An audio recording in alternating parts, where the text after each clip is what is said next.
27th amendment سن 2025 نومبر کا مہینہ اور آج پارلیمان کے پاکستان کے تمام سٹیک ہولڈرز کے اس ایوان میں جو سپریم ہے وہ آج پاکستان کے عوام کے ساتھ جو سوشل کانٹریکٹ ہے، جو ریاست کا عوام کے ساتھ سوشل کانٹریکٹ ہے، اس کے حوالے سے جو قانون سازی کی گئی ٹریجری بینچز کی طرف سے، اس سے پہلے میں یہ کہنا چاہوں گا کہ کل جو وانا میں ہوا، پرسوں سے لے کر کل اور آج اللہ نے اس میں عزت بھی دی اور کامیابی بھی عطا کی، اور پھر کل اسلام آباد میں جو واقعہ ہوا، یہ قوم بدقسمتی سے 1979، اس سے پہلے کولڈ وار تھا، اس سے پہلے سیٹو سینٹو، یہ قوم پہلے دن سے آزمائش اور اضطراب میں جیو اسٹریٹجک لوکیشن کی وجہ سے جن تکلیفات سے گزری، اور اب ہم اگر تھوڑا پیچھے دیکھیں تو وار آن ٹیرر، اور آج جس طریقے سے افواج Pakistan, civil armed forces, civilians اس دھرتی ماں کے لیے لازوال قربانیاں دے رہے ہیں، تو میں یہ حیران ہوں کہ جب آئین اور قانون کی بالادستی کی بات ہو اور اس کی جو مین پریریکویزٹ ہے وہ یکجہتی ہو، قوم یکسوئی کی طرح ایک سیسا پلائی ہوئی دیوار ہو، ان کی عزت نفس کو پامال اور مجروح نہ کیا جائے، اور ان کی عزت نفس کے بعد ان کو وہ ماحول امن کے ذریعے پرووائیڈ کیا جائے جس میں وہ قوم فلرش کرے، وہ قوم اپنے ملک کی مفادات کو پرائورٹی رکھ کے دنیا کی قوموں سے مقابلہ کریں۔ تو چیئرپرسن صاحب، آج اس جلد بازی میں جو یہ اپنی ذات کو پروٹیکٹ کر رہے ہیں اور میں مبتلا ہیں، تو فلسفہ میں حضرت علامہ اقبال رحمت اللہ علیہ نے فرمایا کہ جس نے میں کیا اس نے شرک کیا۔ یہ جو آج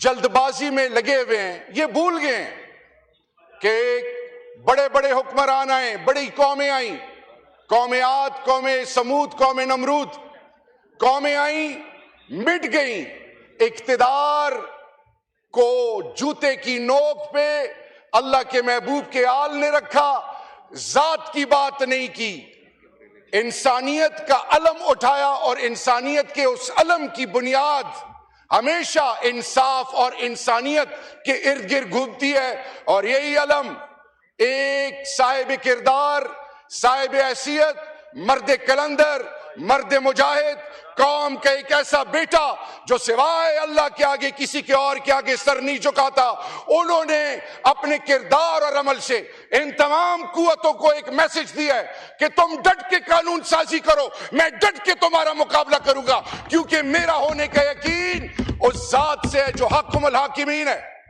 حضرت ابراہیم علیہ السلام کو نمرود آگ میں ڈال رہا تھا، تو میں عالم نہیں ہوں، چیئرپرسن صاحب، جبرائیل علیہ السلام آئے اور فرمایا کہ آپ کا کوئی حکم ہو، تو ابراہیم علیہ السلام نے فرمایا کہ اس آگ پہ اختیار کس کا ہے؟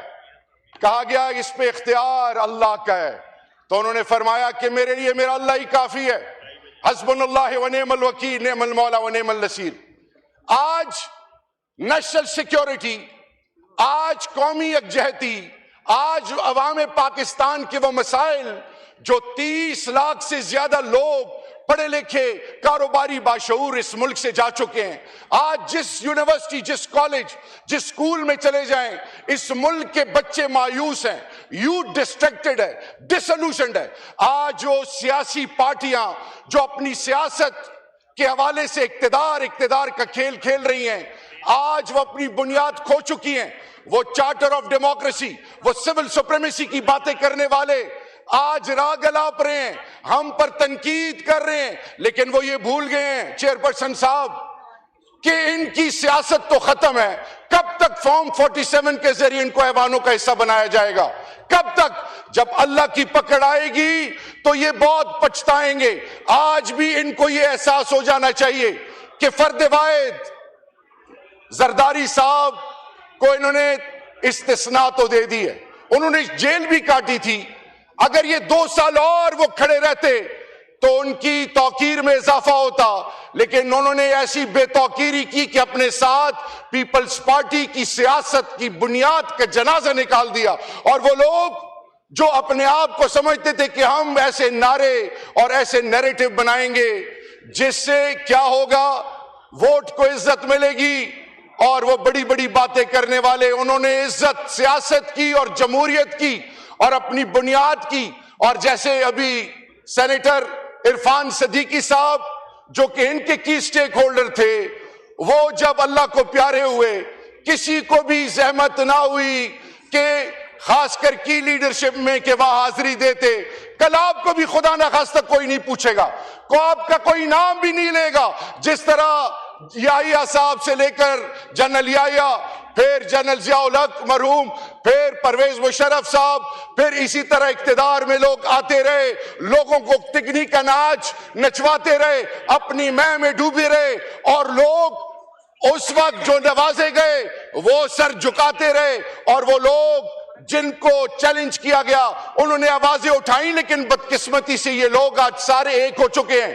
اور خان صاحب نے کہا تھا کہ انشاءاللہ یہ سارے ٹولے ایک ہوں گے، لیکن پھر بھی یہ مجھے شکست اس لیے نہیں دے سکیں گے کیونکہ ان کی ذاتی مفادات، ملکی مفادات، عوام پاکستان کے مفادات سے بڑھ کر ہیں، کیونکہ اپنی ذات کا سوچتے ہیں۔ تو چیئرپرسن صاحب، یہ 27th amendment is a simple mockery with the people of Pakistan۔ عوام پاکستان کو آرٹیکل 1 سے آرٹیکل 50 مثال کے طور پہ، یہاں پہ اقبال آفریدی صاحب جو کہ قبائلی علاقے کو ریپرزینٹ کرتے ہیں، آرٹیکل 5 قبائل کے بنیادی حقوق کو آئین کی روح سے جب پرکھتے ہیں تو آپ نے ان کو آن بورڈ لینا ہے، ان کو کنسنسس میں شامل کرنا ہے۔ آپ کبھی چیف منسٹر کو انڈرمائن کرتے ہیں، کبھی 4.5 کروڑ کے چیف منسٹر، چیف ایگزیکٹو کو اڈیالہ کے باہر ذلیل کرتے ہیں، کبھی آپ کیسی حربے استعمال کرتے ہیں۔ سیکھیں ماضی سے سیکھیں۔ ماضی اس لیے ہے کہ اللہ اگر ماضی کی اہمیت نہ ہوتی تو اللہ پاک قرآن میں ہمیں قوم عاد، قوم سمود، قوم نمرود کی مثالیں اور ان سے سیکھنے کا موقع نہ دیتا۔ پھر جب یزید کا دربار تھا اور حضرت بی بی زینب کا جو خطبہ تھا، وہ کیا میسج دیتا تھا؟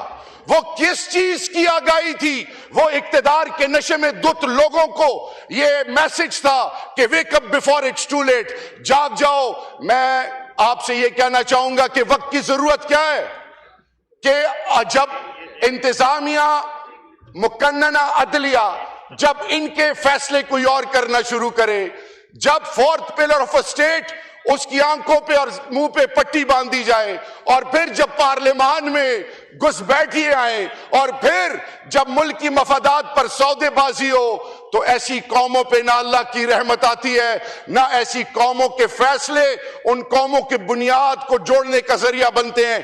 آئیں، ڈر کس چیز کا ہے؟ ڈر کس چیز کا ہے؟ آئیں عوام کے سامنے جاتے ہیں۔ آج اسپیکر صاحب نے کہا کہ میں نے خان صاحب کو 2 دفعہ شکست دی ہے۔ میں آج اللہ کے فضل، بڑی بات سے توبہ، پاکستان کے کسی ضلع میں ایک 25-26 سالہ جوان جس کو کوئی نہیں جانتا، اس کے علاوہ یہ جتنے قداور سیاسی شخصیتیں آئے میدان سے جاتے ہیں، ان کا مقابلہ کر کے دیکھو۔ اگر آپ کی ضمانتیں ضبط نہ ہوئی تو پھر یاد رکھنا، یہ کہہ دینا کہ واقعی تحریک انصاف، حق اور سچ قلم نہیں اٹھائی ہوئی تھی۔ میں آج یہ کہنے پہ مجبور ہوں کہ آرٹیکل 26th amendment میں 2.5 ارب روپے ایک M&A کے خریدنے کے لیے تو تھے۔ نیشنل فائنانس کمیشن میں جب قائد اعظم محمد علی جناح صاحب نے تمام سٹیک ہولڈرز کو آن بورڈ لیا تو انہوں نے یہ کہا تھا کہ distribution of resources will not be on the basis of population. آج کیا وجہ ہے کہ بلوچستان کا جوان مایوس ہے؟ آج کیا وجہ ہے کہ خیبر پختونخوا قبائل کے، پنجاب کے